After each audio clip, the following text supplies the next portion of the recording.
¿Cómo estamos? Me alegra eso.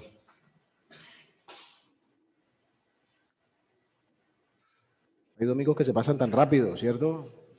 El tiempo por la mañana se va como, uno dice, ¿y a qué horas? Pero bueno,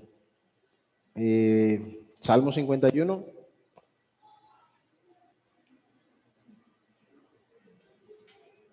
ya estamos, todavía está lejos, pero ya estamos llegando al final.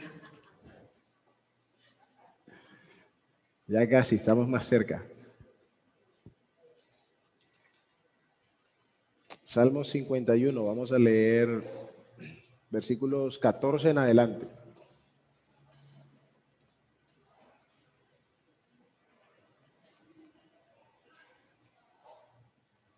Dice, líbrame de homicidios, oh Dios, Dios de mi salvación, cantará mi lengua tu justicia. Señor, abre mis labios y publicará mi boca tu alabanza, porque no quieres sacrificio que yo lo daría, no quieres holocausto. Los sacrificios de Dios son el espíritu quebrantado, al corazón contrito y humillado no despreciarás tú, oh Dios. Haz bien con tu benevolencia a Sión, edifica los muros de Jerusalén. Entonces te agradarán los sacrificios de justicia, el holocausto u ofrenda del todo quemada. Entonces ofrecerán becerros sobre tu altar. Vamos a orar. Señor y Dios, Padre bueno, gracias damos una vez más por poder seguir en tu presencia juntos como pueblo, por la comunión que podemos disfrutar, por haber podido venir a su mesa a recordarle, a tributarle gratitud, adoración, honor, gloria, honra, porque solo tú la mereces en Cristo.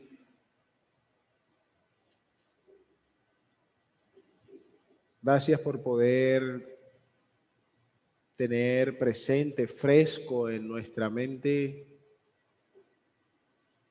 la virtud de aquel que se ofreció por nosotros para llevarnos a ti.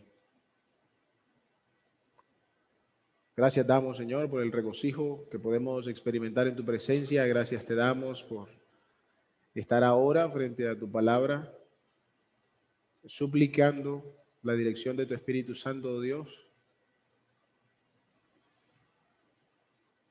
porque tus pensamientos son mucho más altos que los nuestros, tus caminos más que los nuestros. Por ello necesitamos, Señor, que tú mismo, por medio de tu Espíritu, nos enseñes a través de tu palabra. Guía entonces nuestras mentes, nuestros corazones, mi boca, para que sea tu nombre engrandecido, para que nosotros, tu pueblo, podamos recibir el fruto que a través de tu palabra quieres producir en cada uno de nosotros. Nos encomendamos a ti, Señor, por medio de la persona amada y preciosa de Cristo Jesús. Amén. Muy bien, estuvimos mirando el versículo 14. La última vez, hoy nos corresponde entonces el 15, sin embargo, 14 al 17 tiene cierta unidad de pensamiento, ¿no? Hay una correlación directa entre cada uno de estos versículos y aunque de pronto vamos a hacer mención del uno y del otro, individualmente iremos mirando cosas como lo hemos estado haciendo, pero para que tengamos presente, ¿no?, este conjunto de versículos mientras avanzamos en el texto. Ya vimos el versículo 14, líbrame de delitos de sangre, oh Dios, Dios de mi salvación. Entonces mi lengua cantará con gozo tu justicia. Hablamos del júbilo, ¿cierto?, que debe producir la justicia de Dios en nosotros. Vimos que David está pidiendo ser guardado para que, una vez limpio y restaurado por el Señor, entonces pueda él cantar con júbilo de su justicia. Versículo 15 toma el final del 14, por así decirlo, para continuar la idea o para ampliar la idea que presenta. Y dice ahora, abre mis labios, oh Señor, para que mi boca anuncie tu alabanza. Está David rogando al Señor por plena amplitud para adorar a Dios. David está buscando que al acercarse al Señor, su corazón pueda tributarle una genuina adoración, una profunda adoración. ¿Podía David decir cosas? O sea, ¿podría David abrir su boca y decir cosas buenas y bonitas? Seguramente que sí. Pero miren cómo lo dice David. Dice, abre mis labios, hazlo tú. Abre mis labios para que, entonces lo que salga de mi boca, genuinamente anuncie tu alabanza. Está rogando por plena libertad para poder adorar al Señor y comunicar sus grandezas. Esta palabra abrir aquí habla de amplitud, de abundancia, de plenitud. Es una palabra que siempre que la encontramos tiene implicaciones de algo grande. Es decir, no es tan simple como, bueno, hacía calor y abrió la puerta. No, este abrir está teniendo una connotación de que algo profundo, de que algo valioso, de que algo significativo viene detrás. En otros lugares, por ejemplo, se traduce como hacer fluir. Hay otros lugares donde se traduce conquistar. Hay otros lugares donde se traduce como desenvainar una espada. ¿Cierto? O sea, no la saca que porque no. Si la saca es porque hay una acción que viene tras de ello significativa. En Génesis capítulo 7, versículo 11, donde está la primera referencia a esta palabra, si mal no recuerdo ahora, habla del diluvio y dice que en ese día se abrieron las cataratas de los cielos y cayó una lluvia como la de ayer. Cayó un aguacero como nunca en la vida ha habido otro y gracias al Señor no va a haber. ¿Cierto? Entonces, miren la implicación de esta palabra. Cuando le dice, abre mi boca, David está rogando que el Señor llene por completo su boca, de manera que cuando se abra salga un torrente de adoración. Si lo queremos decir así medio poéticamente hablando, ¿cierto? Para que salga un torrente de adoración de su boca. David sabía, experimentaba que el pecado le había quitado esa libertad. Porque recuerden, lo que estamos mirando como tema central del Salmo 51 es el arrepentimiento y sus implicaciones. Entonces, David sabía que el pecado había coartado esa libertad de adorar al Señor con todo su corazón, con genuina devoción. Y a través del arrepentimiento, David está buscando volver a ese estado donde pueda adorar a Dios sin restricción. A ese estado donde está tan lleno de la presencia de Dios que lo que sale de su boca es alabanzas al Señor. El arrepentimiento, entonces, no solo está buscando el perdón, es lo primero, ¿no? Es lo necesario. Pero el arrepentimiento está buscando más que, como digo, bueno, hay que desembarrar lo que se hizo, ¿no? Y entonces habrá que, ay, bueno, sí, perdónenme. No, el arrepentimiento más que eso está buscando la plenitud de su comunión con Dios. Más que las circunstancias que están de por medio, que hacen parte y que se tienen que solucionar.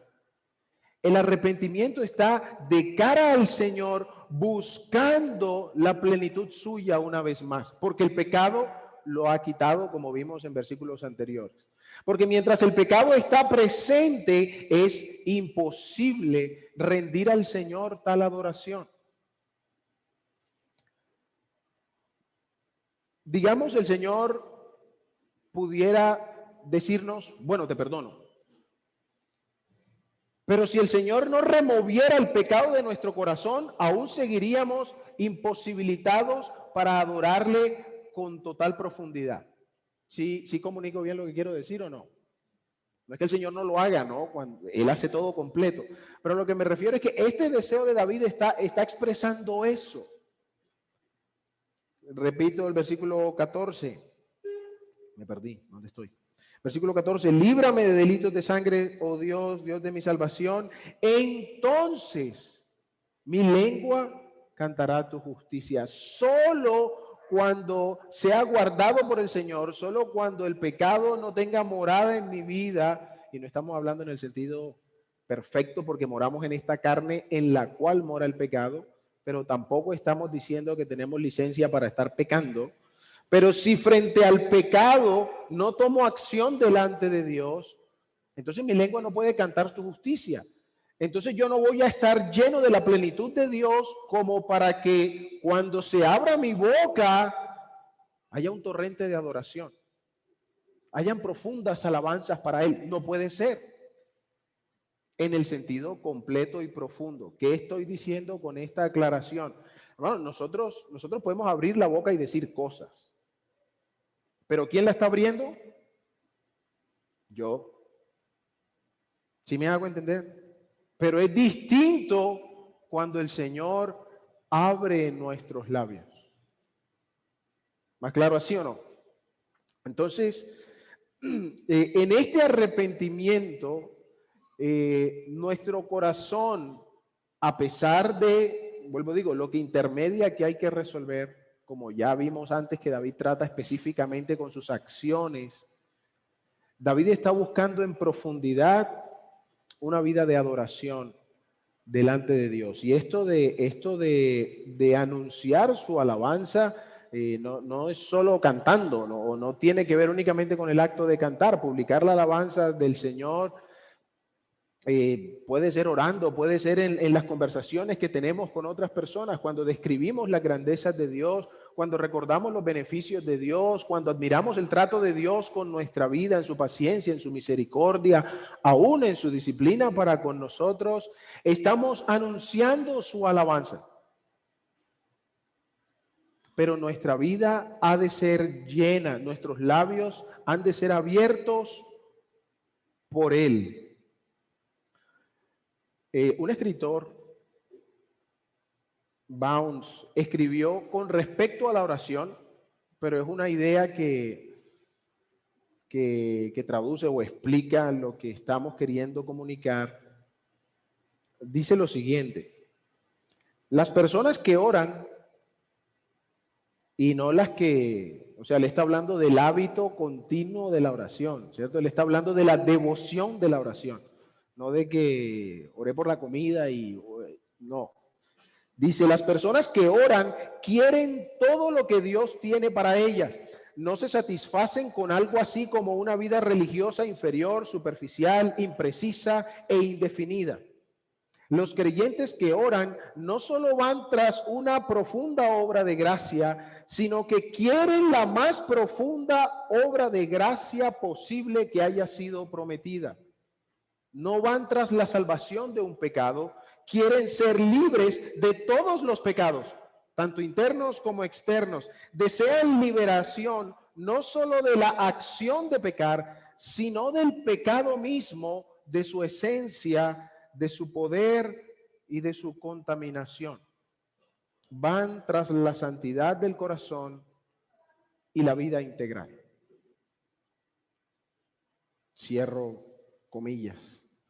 Entonces, el retrato es que, bueno, el arrepentimiento está buscando esto, más que ser libre de la acción y de sus consecuencias, es la libertad del pecado mismo, porque ya no somos esclavos del pecado, o no deberíamos, o ambas. El Señor nos ha libertado del poder del pecado y de la muerte. Amén. Pero ¿por qué parece que a veces no podemos salir de ciertos pecados? Entonces Dios realmente no me ha librado del poder del pecado. Sí, sí lo ha hecho. La diferencia está en cómo nosotros estamos asumiendo eso, en cómo nosotros estamos enfrentando eso. Y es lo que David comunica aquí. Él quiere integridad de vida por completo para que no haya nada, absolutamente nada, independientemente del pecado con Betsabé, independientemente del asesinato de Urías, independientemente de cualquier otro pecado que él pudiera cometer. Él no quiere que haya nada que estorbe su adoración a Dios. Nosotros, el pecado nos preocupa más por las circunstancias que por lo que hace en nuestra comunión con Dios. A nosotros nos preocupa más el pecado si se llega a saber o si se nota, más que lo que hace en nuestra comunión con Dios. A nosotros nos preocupa más la consecuencia de lo que hicimos, más que cómo eso afecta mi comunión con Dios. Y eso inevitablemente dice que es más importante para mí. O la opinión de la gente, o las consecuencias mismas, o un sinnúmero de asuntos, más que poder rendir adoración genuina al Dios que me ha salvado. Un par de implicaciones entonces de este texto. La primera cosa que implica esta declaración, cuando dice David, abre tú mis labios, porque sabía David que él mismo no lo podía hacer, es decir, él mismo no podría librarse de su pecado, necesitaba que Dios le restaurara para él poder alabarle. Entonces la primera cosa que hemos de entender con respecto a esto son, o es, no sé si plural o singular, las ataduras del pecado, o la atadura del pecado, no sé si tiene varias o una, el punto es que el pecado restringe. El pecado ata, el pecado amarra. Hemos visto en versículos anteriores el asunto de la vileza del pecado, de la repercusión del pecado, de cómo el pecado entorpece, de cómo nos aleja del servicio. Pero en la vida natural está expresando David entonces que el pecado ata nuestras vidas. Y bueno, ata en el sentido gramatical estricto, ¿cierto? No en un sentido místico de teatro y me atas y nada de eso. Estamos hablando en el sentido de que nos restringe, de que impide, de que restringe nuestra libertad. Y es un asunto que lamentablemente muchas veces no le prestamos atención en la vida nuestra los creyentes. Como decía ahorita, ¿por qué a veces no salimos de un pecado? Es que nuestra manera de tratar con el pecado a veces es tan liviana, es tan superficial, nos hemos acostumbrado tanto a cierto pecado que pedimos perdón por una noción consciente de que, sí, está mal. Pero en últimas, no hay una profunda libertad porque no estamos mirando de cara a la vida que debe adorar al Señor siempre en todo. Voy a usar un ejemplo para comunicar mejor la idea. Digamos el caso de las adicciones. Una persona ha estado en las drogas por no sé cuánto tiempo, digamos, viene al Señor, ¿tiene el perdón completo de sus pecados o no? ¿Tiene el perdón completo de sus pecados? ¿Es librado del poder del pecado? Es librado del poder del pecado. Sin embargo, por causa de los efectos de los químicos, de lo que sea que tenga, por causa de las costumbres, hay asuntos en los que necesita trabajar que no tienen que decir o que no quieren decir, ay, Dios no le ha libertado completamente.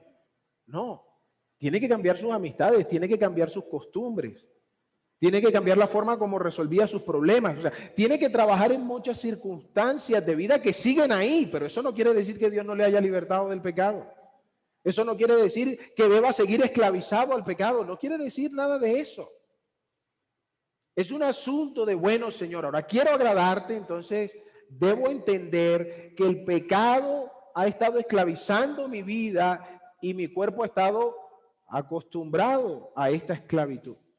Lo que dice Pablo en Romanos capítulo 7, aunque mal entendido muchas veces, El bien que quiero, no hago. Y el mal que no quiero, eso termino haciendo. Pablo no está excusando nuestra falta de diligencia en el trato con el pecado. Lo que Pablo está resaltando es que uno que no vive a la luz de su posición en Cristo está expuesto a no tener una victoria sobre el pecado. Pero eso no quiere decir que el Señor no lo haya libertado. Y él dice, no, tranquilo, yo entiendo que tú vienes de esa vida y seguirás haciéndolo. ¿Eso dice el Señor en algún lugar? No. Entonces, David está plenamente consciente que su vida está en función de la adoración que debe tributar al Señor. Por ende, cualquier cosa de pecado en su vida le restringe. Se opone a esa necesidad, a ese deseo, a esa responsabilidad delante del Señor. Y bueno, utilicé un ejemplo, tenía otro, pero quizás más extremo, pero usé un ejemplo que es vívido para nosotros, pero quizás muchos decimos, ay, bueno, sí, no, pobrecitos aquellos, ¿cierto? Pero hermanos, es que con los demás pecados pasa lo mismo. ¿O es que quién no ha sido esclavo del pecado? Todos venimos de una esclavitud de pecado. Y nos hemos habituado de distintas maneras a distintos tipos de pecado, como la lista que mencionaba nuestro hermano Javier ahorita. Y que, ay, bueno, sí, está mal. Pero es más allá que está mal. Es cómo puedo delante del Señor ser honesto a cómo la costumbre de este pecado está moldeando de alguna manera mi manera de vivir. Porque luego, ay, hermano, no. Y es que no puedo salir, hermano. No es un asunto de no poder, es un asunto, aunque nadie puede, ¿no? Que quede claro, por su propia mano nadie puede. Pero es un asunto de cómo estamos tomando la lucha frente al pecado, que no es nuestro tema, pero es un asunto en el cual necesitamos mirar de manera diferente cómo es que estamos lidiando con el pecado. Pero el primer asunto que debe estar frente a nosotros es que nuestra vida es para adorar al Señor y cualquier asunto de pecado en nuestra vida lo restringe. El pecado nos ata en ese sentido para nuestra adoración al Señor. Dice Pablo en Romanos también, capítulo 6, que ya no presentemos nuestros miembros para injusticia como lo hacíamos antes, sino que ahora los presentemos para justicia, para santificación. Pero no sucede que a veces seguimos presentando nuestros miembros para la injusticia. ¿Es que el poder de Dios no es suficiente? Dice la Escritura que el que hace pecado, esclavo es del pecado. Y si aún siendo hijo de Dios, y espero que se tome de la mejor manera, si aún siendo hijo de Dios, hermanos, no somos juiciosos en desarraigar el pecado en nuestra vida, ¿qué va a hacer el pecado? Nos va a someter. Nos va a someter. Y luego, ay, hermano, es que no puedo. No, hermanos. Estamos dejando que el pecado nos someta. Y hermano, yo he tratado de dejar ese mentiroso, pero no, hermano. No estamos tratando. Estamos escudando nuestro pecado. La Biblia dice, por ejemplo, hablando de eso, el que mentía, deje de mentir y hable verdad. Mejor así, no podemos darle chance a ningún pecado porque nos va a someter. Nos va a someter. Entonces David, Señor, abre mis labios para que mi boca publique tu alabanza. El arrepentimiento genuino comprende entonces que su pecado más allá del acto es una prisión para el alma. Como todos lo sabemos porque de allí fuimos rescatados. Pero es como una analogía que alguien hacía de aquel que le otorgan la libertad le abren las puertas de la celda, pero se queda ya sentado porque por lo menos tiene una cama y le dan una comida al día. ¿Qué sentido tiene ser libres y vivir en una prisión? ¿Cómo testifica eso de la libertad, del poder con que hemos sido libertados?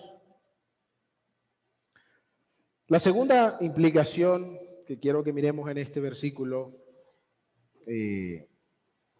ya no solo la atadura del pecado, sino como dijimos, o profundizar más bien en lo que dijimos, es que el pecado imposibilita la genuina adoración. El pecado hace imposible la verdadera adoración. David nos ha dicho que el pecado cierra su boca. Y cuando leemos el relato, así lo vemos, ¿cierto? Vemos a David afligido, vemos a David preocupado frente a las consecuencias de su pecado, vemos a David rogando al Señor.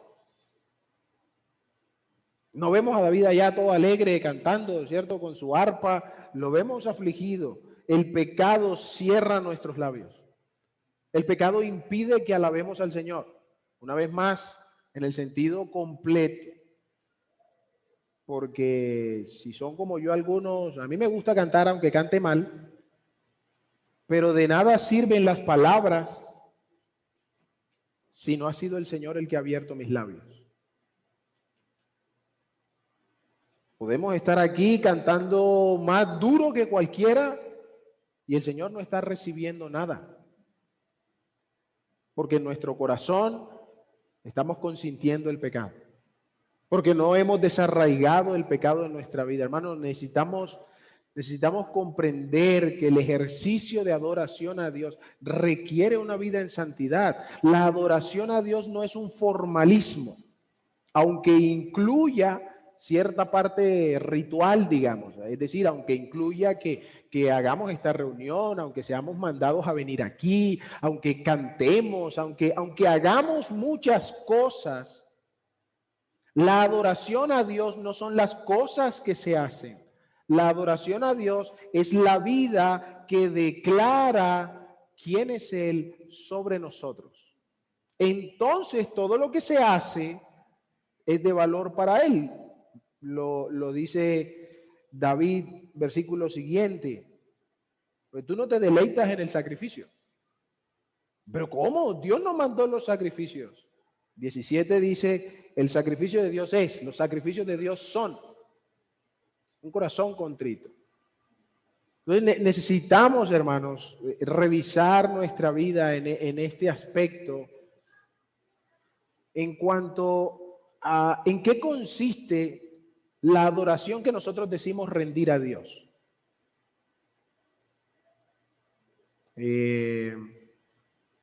Aquí estamos extasiados con los himnos que cantamos, pero en la semana lo que necesitamos es reggaetón para hacer el oficio, ¿cierto? Y entonces, ahí sí estamos y con nuestra salsita y nuestro asunto, porque hermano, ese nos pone... ¿Cómo podemos adorar a Dios así? ¿Cómo genuinamente digo, oye hermano, qué tiempo hermoso hemos tenido en la presencia del Señor? Si yo vengo de estar en la presencia del diablo. Si yo vengo de estar regocijándome con todo lo que Él ofrece. Presencia del diablo en el sentido figurado, bueno. Dice Hebreos capítulo 13, versículo 15, que conocemos mucho, por tanto ofrezcamos continuamente mediante Él, Cristo, sacrificio de alabanza, es decir, fruto de labio que confiesa su nombre. Entonces la adoración, ¿qué hace? Confiesa el nombre de Dios.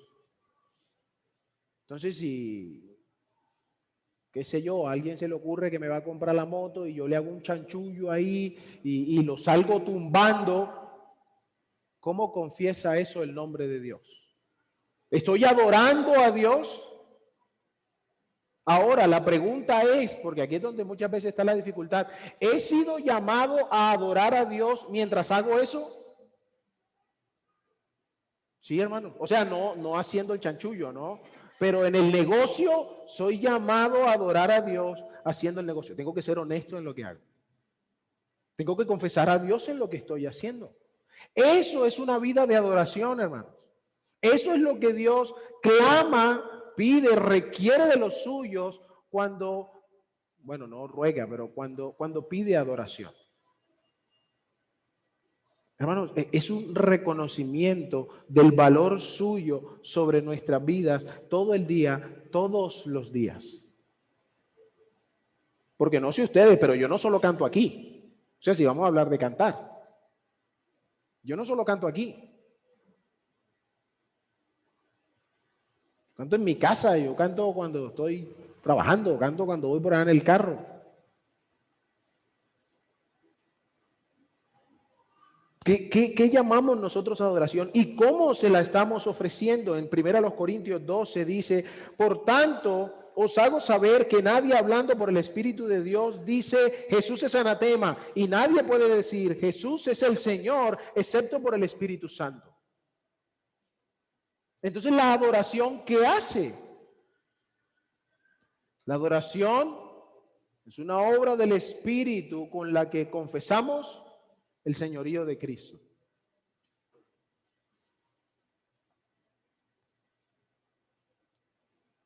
Nuestra boca puede decir muchas cosas, hermanos, bonitas, hasta ciertas, bíblicamente hablando. Pero si el pecado está morando en nuestro corazón, no están llegando a su presencia. Él no está siendo honrado en los suyos, como dice el Señor del pueblo de Israel.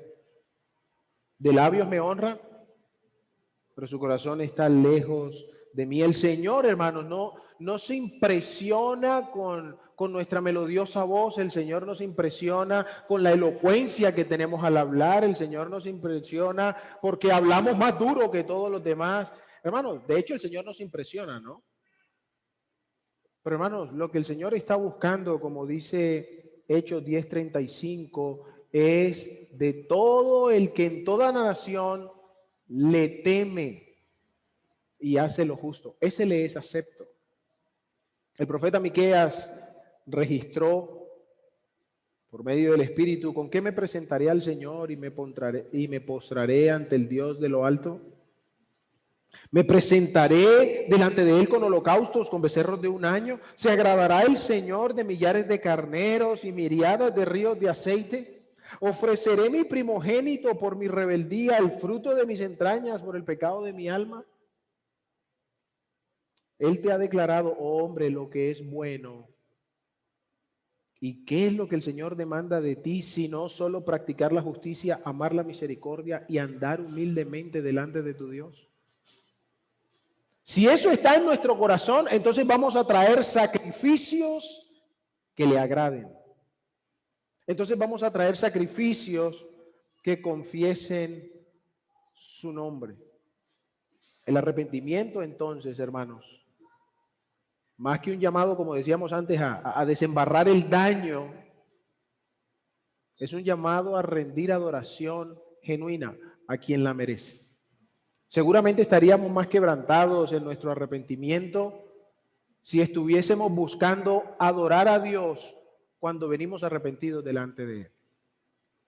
Seguramente no responderíamos como a veces respondemos cuando nos señalan el pecado, si estuviésemos pensando que Dios debe ser adorado en esto. ¿Cuánto buscamos eso, hermanos? Cuando por alguna razón necesitamos arrepentirnos delante de Dios.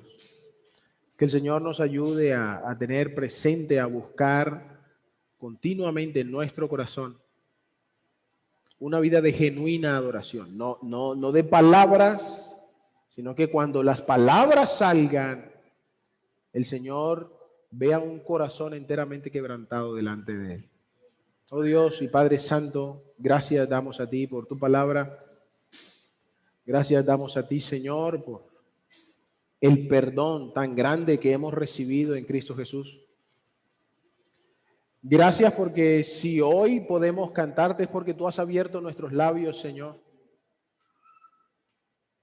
Es porque tú nos rescataste, nos limpiaste y nos has colocado en una posición en la cual, contemplándote, podamos darte la adoración, la alabanza.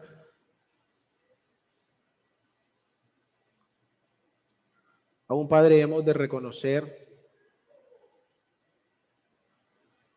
que en muchos momentos hemos visto eso truncado por la presencia del pecado en nosotros.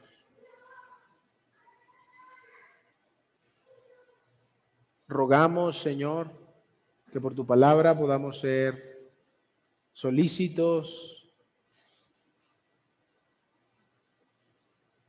para velar que el pecado no encuentre lugar en nuestra vida. Que seamos prontos para que, habiendo sido así, arrepentidos, vengamos a ti desechando, Señor, lo terrenal en nosotros, despojándonos del viejo hombre con sus pasiones y deseos, más que por los actos, por una experiencia de libertad plena del pecado que antes nos esclavizaba, como tu Hijo, nuestro Señor Jesucristo, lo ha hecho en nuestro favor en el Calvario. Perdónanos si es que nos hemos llenado de excusas para no desarraigar el pecado en nuestra vida.